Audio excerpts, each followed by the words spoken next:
नमस्कार।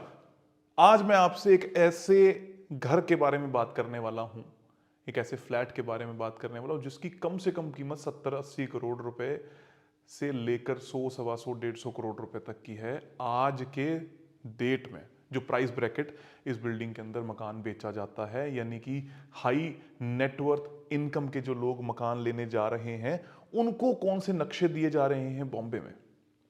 आज से 5 साल पहले मैं ये कहा करता था कि दुबई में मकान लेना बहुत मुश्किल है क्योंकि वहां वास्तु ऑस्पिशियस नहीं मिलता। आज मैं ये कहता हूं कि इंडिया में मकान लेना बहुत मुश्किल है क्योंकि यहां वास्तु ऑस्पिशियस नहीं मिलता, जबकि दुबई में वास्तु ऑस्पिशियस मकान हर दूसरा तीसरा मकान बनने लगा है। हर दूसरा तीसरा। पहले मुझे ऐसा लगता था कि शायद वहां की गवर्नमेंट नहीं चाहती होगी, लोग नहीं चाहते होंगे, लेकिन शायद अवेयरनेस नहीं थी। अब वहां जब हम जाते हैं तो वहां के मकान ढूंढने और उनको वास्तु ऑस्पिशियस बनाना बहुत आसान है, बहुत आसान। लेकिन जब मैं ऐसे मकान देखता हूं, जब मेरा क्लाइंट मेरे साथ जाता है और जाकर कहता है कि भैया ये वास्तु ऑस्पिशियस फ्लैट है, बिल्डर ये कह रहा है बॉम्बे का, तो बड़ा दुख होता है। एक ऐसी सोसाइटी है जो कह ही ये रही है, क्लेम ये कह रही है कि वास्तु ऑस्पिशियस मकान है, उसके नॉर्थ ईस्ट में, जैसे ये आप ध्यान से देखोगे इस तरफ नॉर्थ है, यहां नॉर्थ ईस्ट में दो टॉयलेट्स बनाकर दी गई हैं, दो टॉयलेट्स, और कह रहे हैं कि 100% वास्तु ऑस्पिशियस है। हमने वो वॉशरूम्स हटवाकर उस क्लाइंट को सिलेक्ट करवाया। एंट्रेंस को तोड़फोड़ भी करनी पड़ी क्योंकि क्लाइंट बहुत बड़े थे, तो उन्होंने बड़े आराम से ये सब कर लिया। पर हर किसी के लिए थोड़ी ना ये पॉसिबल होगा। जब इतने बड़े लेवल पर हो रहा है तो छोटे लेवल पर तो क्या ही हो रहा होगा, जबकि मुश्किल नहीं है। पर मैं इस केस स्टडी के माध्यम से आपको और अच्छे तरीके से समझाने वाला हूं। यहां कम से कम मेरी बिल्डर के साथ में 1 से 1.5 घंटा की मीटिंग हुई। उस मीटिंग में उस बिल्डर ने ये साफ माना कि मेरा घर वास्तु ऑस्पिशियस है। आप बताओ तो प्रूव करो कि वास्तु ऑस्पिशियस नहीं है।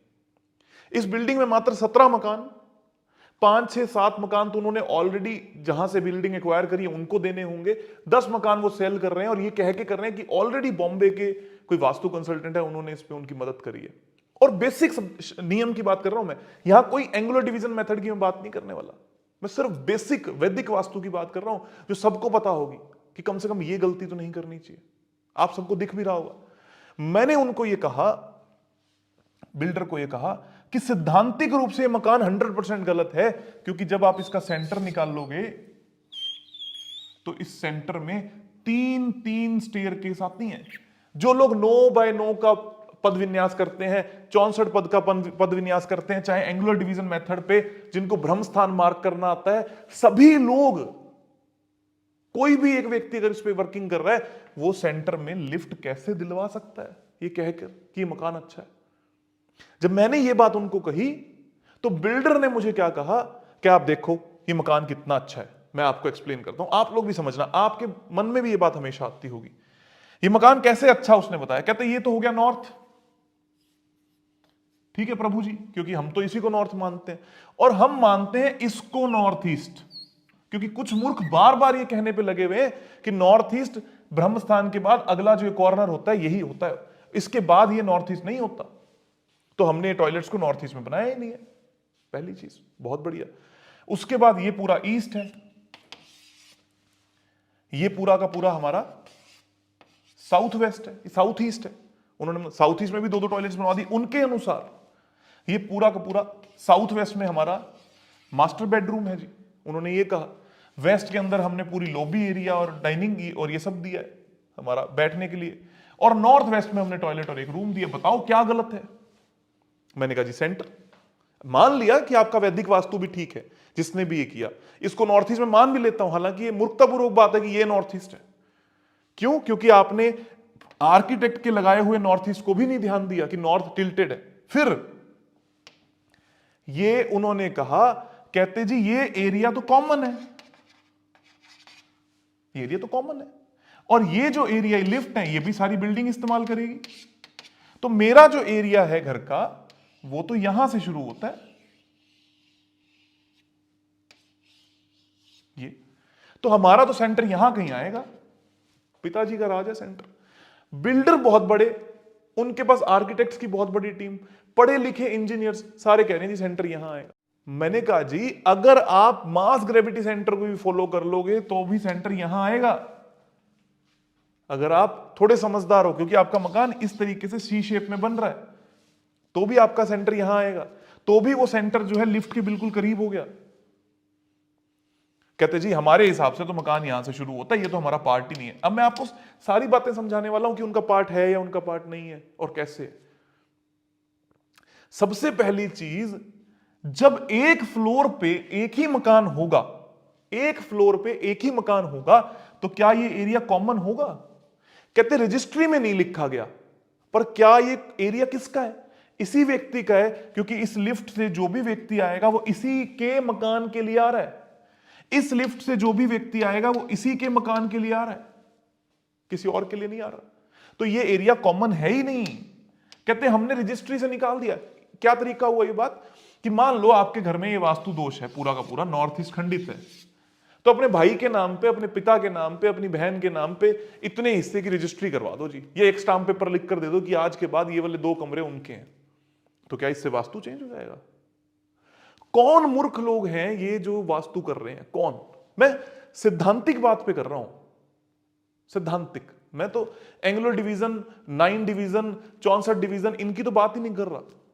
छोड़ देते हैं कि आपका हमारा किसी का कोई मतभेद। क्या ये गलत नहीं है कि जी ये एरिया हमारा है ही नहीं? किसी ने भी ये कहा हो, मुझे समझ नहीं आता कि ये जो बिल्डर है, ये जो आर्किटेक्ट हैं, ये इस बात को कैसे मान जाते हैं कि हां जी लॉजिकल तो बात सही है, ये हमारा है ही नहीं। इसके भ्रम स्थान को खंडित होने से उस बिल्डर ने कहा जी मैं भी इस मकान में जाऊंगा। कब जाओगे जी? 2026 में बनना शुरू होगा, 2025-26 में बनना शुरू होगा, 2028-29 के अंदर मैं इस मकान में शिफ्ट हो जाऊंगा। और मैंने ये कहा कि उसके 1 साल के बाद किसी भी जगह का नहीं बच पाओगे आप। साउथ ईस्ट में दोष, नॉर्थ ईस्ट में दोष, भ्रमस्थान खंडित, आप किसी लायक नहीं बच पाओगे। जब उनको ये बात समझ में आई, वो मेरे साथ बैठे, इसको सही किया गया। कितना आसान था सही करना, कितना आसान था। ना नक्शों को रिवाइज करवाना, ना गवर्नमेंट को रिवाइज। मैंने सिर्फ ये कहा ये जो लिफ्ट्स हैं, क्या हम इनको इधर नहीं लेकर आ सकते? इस तरफ ओपन करवा दो।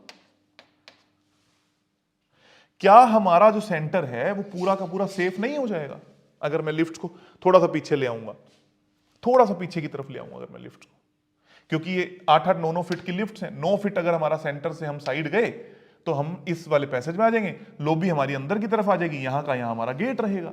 ये किसी भी तरीके से मैनेज कर सकते हैं। उन्होंने इस नक्शे को बनाया, मैनेज भी किया, माना, एटलीस्ट हमारे सामने उन्होंने ये बात कही कि मैं इस बात को एक्सेप्ट करता हूं, ठीक है आप कहते हो तो मैं इसको मान लेता हूं, क्योंकि ये भी हमारे प्रीमियम क्लाइंट है जो इस मकान को खरीदने वाले हैं, पैसे वाले हैं, कल को ये नाराज हो गए तो दिक्कत आएगी। I will do so.